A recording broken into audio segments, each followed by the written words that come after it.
अथर्व ने रिद्धिमा के पूछने पर ज्यादा तो नहीं, लेकिन इतना जरूर बताया कि रिया को उसके कर्मों की सजा मिल रही है। उसके बाद अथर्व ने उसे कुछ खास नहीं बताया और रिद्धिमा ने भी आगे कुछ पूछना सही नहीं समझा और फिर वो लोग कमरे में चले गए। रिद्धिमा बिस्तर पर लेटे लेटे अपने फोन को यूज कर रही थी कि तभी अचानक से उसे कुछ ऐसा दिखा जिससे उसके होश उड़ गए। उसके फोन में उसे थोड़ी अजीब तस्वीरें दिखीं, जिसे देखकर उसे लगा कि वो लड़कियां रिया और शिल्पा थे। उन तस्वीरों में पहली तस्वीर कार्टून जैसी थी, जिसमें रिया का चेहरा बड़ा और बाकी का शरीर एकदम छोटा दिख रहा था। तो उसने अपना पैर शिल्पा के सर पर रखा था, जो कि नीचे जमीन पर बैठी हुई थी और हंस रही थी। उस कार्टून और फनी तस्वीर के बाद जो बाकी की 2 तस्वीरें थीं, वो काफी अश्लील थीं। हालांकि उन तस्वीरों में लोगों के शरीर धुंधले कर दिए गए थे मोज़ेक इफेक्ट से, लेकिन फिर भी वो देखकर किसी को भी इतना पता लग सकता था कि उन तस्वीरों में जितने भी पुरुष और महिलाएं थीं, वो नग्न थे और उनके पोस्चर्स भी बहुत गंदे और भद्दे थे। रिद्धिमा को कुछ समझ नहीं आ रहा था कि वो सब क्या था, और ज्यादा ब्राउज करने के बाद तस्वीरें और भी गंदी होती गईं और रिया के साथ बहुत सारे आदमियों की तस्वीरें आने लगीं। रिद्धिमा बहुत चौंक गई थी। हालांकि वो जानती थी कि रिया अभी छोटी है, उसमें ज्यादा समझ नहीं है और वो सब कुछ अपने हिसाब से और अपनी पसंद से ही करती है, लेकिन फिर भी उस समय वो जो देख रही थी वैसा कुछ उसने कभी सोचा भी नहीं था।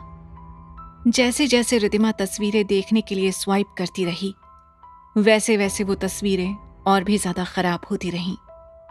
गले लगाने, चूमने, जीभ बाहर निकालने और बाकी की अश्लील तस्वीरों के अलावा दूसरी फोटोज में स्मोक करने, शराब पीने की तस्वीरें भी थीं।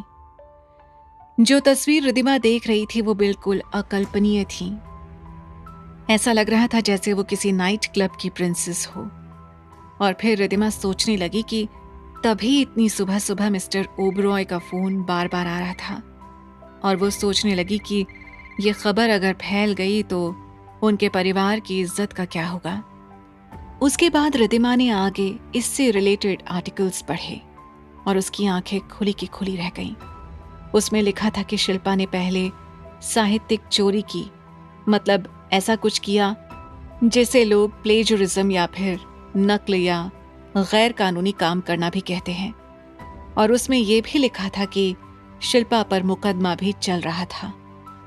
रिद्धिमा को अब चक्कर आने लगे थे। अचानक से ये सब जानने के बाद वो इतनी सारी बातों को डाइजेस्ट नहीं कर पा रही थी। रिद्धिमा को हॉस्पिटल में एडमिट हुए अभी कुछ ही दिन हुए थे, लेकिन अचानक से उसे लगने लगा था जैसे वो उस पूरे समाज से अलग हो गई हो। शिल्पा के बारे में जितनी खबर थी वो सभी एक सीरीज में दी हुई थी, और हर एक खबर अपने आप में ही एक हेडलाइन थी। इन सब का क्या मतलब हुआ? ऐसा लग रहा था कि रिया की खबर को शिल्पा की अनगिनत हेडलाइंस के साथ दबाया गया हो, ताकि शिल्पा की खबर के सामने रिया की खबर फीकी पड़ जाए। तो क्या ये सब रिया को बचाने के लिए किया गया था? पर जब रिया का स्कैंडल एक्सप्लोड हुआ तब शिल्पा और ओबरॉय परिवार के रिश्ते की जड़ों के बारे में सबको पता चल गया था, और लोग तरह तरह की बातें और हंसी मजाक कर रहे थे और उन खबरों का मजा उठा रहे थे। और कई लोग तो शिल्पा के ऊपर भड़क भी रहे थे, और वो वही लोग थे जो अथर्व और फिर ओबरॉय परिवार के चहेते थे। और जब तक रिद्धिमा ने खबरों का दूसरा पेज घुमाया तब तक लगभग 50 कमेंट्स और आ गए थे। वो सब देखकर रिद्धिमा सोच रही थी, ये सब क्या है? ऐसा लग रहा है कि किसी ने ये सब जानबूझकर किया है, पर क्यों इतने सारे कमेंट्स एक साथ? मानो जैसे किसी ने ट्रोल आर्मी बिठा के रखी हो। रिद्धिमा को शक इसलिए हुआ क्योंकि इस तरह का मामला चाहे कितना ही अशोभनीय हो, लेकिन फिर भी इतनी जल्दी कमेंट्स आना, और वो भी सभी प्रकार की टिप्पणियों और गपशप से भरे हुए, थोड़ा अजीब और अलग था। जैसे कोई तो गड़बड़ हो, जैसे किसी ने जलती हुई आग में जानबूझकर घी डालने का काम करने की कोशिश की हो। ऐसा लग रहा था कि रिया ने कई लोगों को परेशान किया होगा और उसके पास चाहे जितनी भी शक्ति हो, लेकिन वो लोगों के मुंह बंद नहीं करवा सकती थी, क्योंकि उसकी खबर पर भी कमेंट्स तो आ ही रहे थे, लेकिन शिल्पा की खबर के मुकाबले फिर भी बहुत कम थे। रिद्धिमा उस पूरी बात को अच्छे से पढ़कर अपना स्मार्ट दिमाग चलाने की कोशिश कर रही थी, और तभी रिद्धिमा ने अपने घाव पर हाथ घुमाया तो उसे एहसास हुआ कि उसके घाव थोड़े सूज गए थे और वो पूरी तरह सुन्न हो गई थी। उसने अपना फोन नीचे रख दिया और कमरे में नजरें घुमाकर देखा, लेकिन कोई मौजूद नहीं था। इसीलिए वो खुद उठी और एक मलहम लेकर उसने अपने घाव पर लगाया और फिर थोड़े दर्द के साथ वापस अपने बिस्तर पर आ गई। तो वहीं दूसरी तरफ हॉस्पिटल के कॉरिडोर में अथर्व और विनय बातें कर रहे थे, जहां पर विनय अथर्व से कह रहा था, सर, वो उस साइट के बारे में नई खबर पता चली है। हमने जो प्लान किया था ना, वो काम करना शुरू कर गया है। उस आदमी ने अब दूसरी जगह पर 45 करोड़ की जमीन खरीद ली है सर, यहीं शहर के नजदीक में। और इतने पैसे किसी को गिराने के लिए काफी होते हैं। अब चाहे जो भी हो जाए सर, उसके पास रोने के अलावा और कोई चारा नहीं बचा है। और मैंने उस डीलर को भी एक्स्ट्रा पैसे देने के लिए कहा है। अगर वो हमें वही पुरानी जमीन 3 में लौटा दे तो। और वो मान भी गया है सर। इसीलिए कल ही हमारी कंस्ट्रक्शन टीम उस साइट को रिव्यू करने के लिए रवाना हो जाएगी और लगभग 10 दिनों में उस जमीन पर काम जोर शोर से शुरू भी हो जाएगा। अथर्व ने उसकी पूरी बात सुन ली। उन्होंने उस इंसान को जमीन ना दिलवाने के लिए साजिश की थी और ऐसा कहा था कि वो मनहूस है, इसीलिए उसने किसी और जगह पर कब्जा कर लिया था। पूरी बात सुनने के बाद अथर्व ने विनय का लाया हुआ एक डॉक्यूमेंट देखा और उस पर साइन करते हुए कहा, नॉट बैड।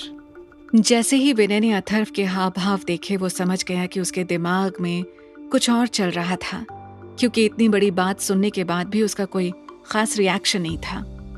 इससे पहले कि विनय आगे कुछ बोलता, अथर्व को किसी ने फोन किया और उसने तुरंत ही विनय को वो डॉक्यूमेंट्स थमाए और फिर कॉल का जवाब दिया। अनुज का कॉल था और वो कह रहा था, ये सब क्या चल रहा है भाई? रिया ने ऐसा क्या किया है कि लोग इतने भड़क गए हैं उसके ऊपर? सॉरी, मैं कभी किसी की लाइफ में दखल नहीं देता, लेकिन फिर भी पूछना चाहता हूँ कि कहीं ये सब आपने तो नहीं करवाया ना? आपका कोई लेना देना तो नहीं है ना? अथर्व ने सिर्फ इतना कहा। तुम्हें क्या लगता है? अथर्व ने ना तो इनकार किया और ना ही उसकी बात को स्वीकार किया।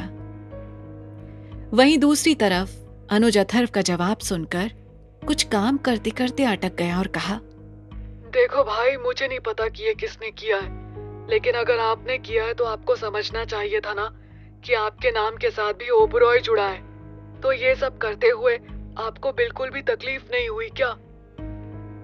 अनुज एक पल के लिए कंफ्यूज हो गया। उसे लगा कि रिया के साथ जो कुछ भी हुआ है वो अथर्व ने ही बदला लेने के लिए करवाया होगा और इसीलिए वो उग्र हो गया, क्योंकि इस सब के चलते नाम पूरे ओबरॉय परिवार का खराब हो रहा था। उसके बाद अथर्व ने हंसते हुए अनुज से कहा, क्या यार अनुज, तुम्हें वाकई में लगता है कि ये सब मैंने किया होगा? वैसे देखा जाए तो मुझे उन लोगों को थैंक यू कहना चाहिए जिन्होंने रिया के साथ यह हरकत की।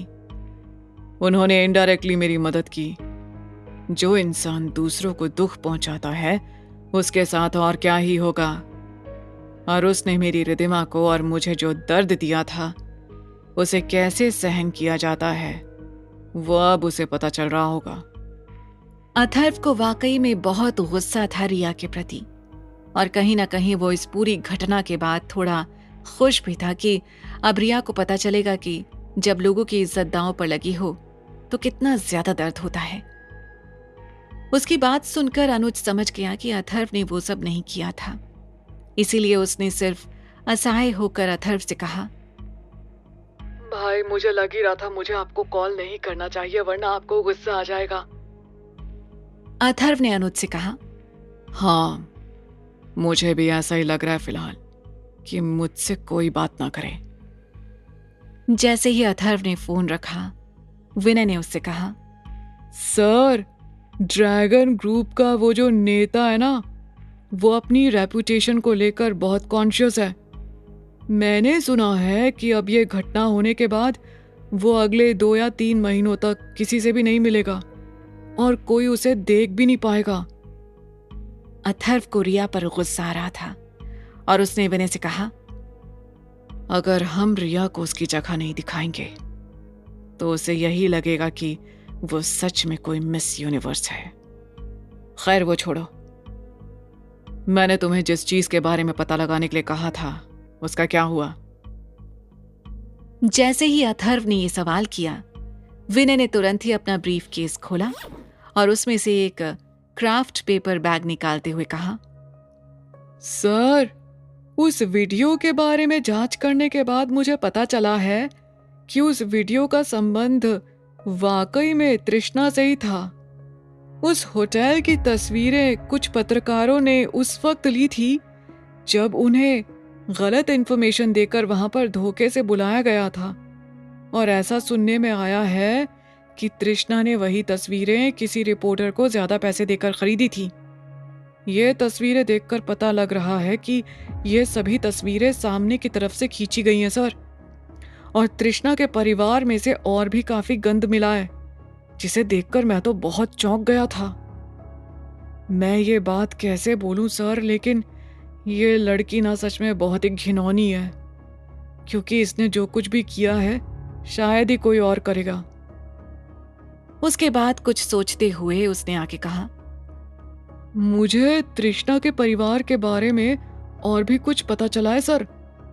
मैंने सुना है सर कि उसके पिता के पास बहुत पैसे थे, पहले लगभग 500 करोड़ जितने थे, लेकिन फिर एक दिन अचानक से उनके बैंक में सिर्फ 50 लाख ही रह गए, और वो अभी भी बैंक के मॉर्गेज के लिए भुगतान कर रहे हैं। सर, मुझे लगता है कि कुछ सही नहीं है। मैं इतने सालों से इस फील्ड में काम कर रहा हूं और उसके पिता के एक्स मैनेजर को भी अच्छे से जानता हूं, इसीलिए मुझे पता है कि जरूर कोई बात है, वरना अचानक से उनके बैंक अकाउंट में इतने कम पैसे कैसे रह सकते हैं? कहाँ गए वो सारे पैसे? एक पल के लिए सोचने के बाद अथर्व ने विनय से कहा, मुझे ऐसा लग रहा है कि उसकी बेटी उसकी कमजोरी है, लेकिन वो उसका कुछ नहीं कर पा रहा है, इसीलिए वो उसकी मदद कर रहा है किसी न किसी मामले में, ताकि दोनों को आगे कोई दिक्कत ना हो। जरूर कोई तो गड़बड़ है। मंथली सैलरी के बारे में पता लगाने के लिए कहा था मैंने तुम्हें, और तुम पता नहीं कौन कौन से लिंक ढूंढ कर लाए हो। विनय, अपने दुश्मनों को इतना भी सचेत नहीं करना चाहिए। दूसरे ही पल अथर्व को कुछ रहस्यमयी याद आया और उसने हैरानी से विनय से कहा, आखिर ऐसा क्या राज होगा जो अथर्व को याद आया होगा? इन सब का रिदिमा से क्या लेना देना होगा? क्या प्लान कर रहे हैं तृष्णा और उसके पिता रिदिमा के खिलाफ? और शिल्पा के बारे में खबर किसने छपवाई होगी? क्या होगा उस पर शिल्पा का रिएक्शन? जानने के लिए सुनते रहिए मेरे नाम तू, सिर्फ पॉकेट एफएम पर।